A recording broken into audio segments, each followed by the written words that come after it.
J'ai vécu le meilleur des confinements. Alors bon, j'ai eu une expérience, on va dire, new-yorkaise assez étrange parce que il y a eu le Covid qui est arrivé. J'ai vécu les 3-4 premiers mois comme une vraie vie new-yorkaise où je sortais dans les rooftops, dans les petits bars, les machins. La vie assez chère du coup aussi parce que la vie américaine est très chère. Mais j'ai vécu ce qu'on pourrait dire la vie d'alloca. Puis arrive le confinement où j'ai beaucoup de chance parce que Cécilia et Jean-Robert, ceux qui m'accueillent, avaient une fille du même âge. Ils sont devenus un peu mon papa et ma maman de New York. Okay. J'ai vécu un confinement extraordinaire. On avait chacun notre étage. J'ai pu faire de la céramique avec elle, j'ai fait de la cuisine. Ils m'avaient acheté une piscine parce qu'on savait pas trop si j'allais rester, combien de temps allait durer le confinement. Ils m'avaient acheté une piscine gonflable pour mettre dans le jardin.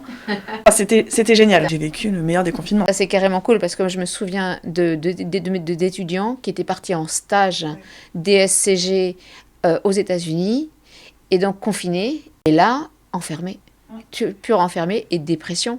Parce que isolés, personne, pas d'amis, parce que pas le temps de les avoir développés. J'ai eu, je pense, beaucoup de chance parce que, en effet, les amis que je m'étais fait en 3-4 mois sont partis parce que eux avaient peur et ils sont partis. Moi, j'avais appelé mes parents en disant qu'est-ce que je fais ? Est-ce que vous voulez que je rentre ? Parce qu'on ne savait pas en fait quelle était la situation. Ils m'ont dit alors attends Charlotte, t'es payée, t'as un travail, t'es logée.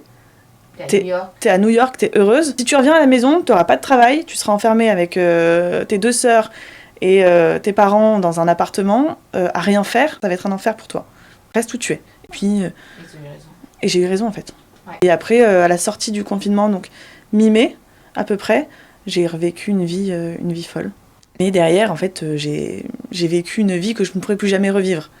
C'est l'année de mes 25 ans et je m'en souviens. C'est une des plus belles années de ma vie alors que c'était le Covid. Paradoxe mais génial.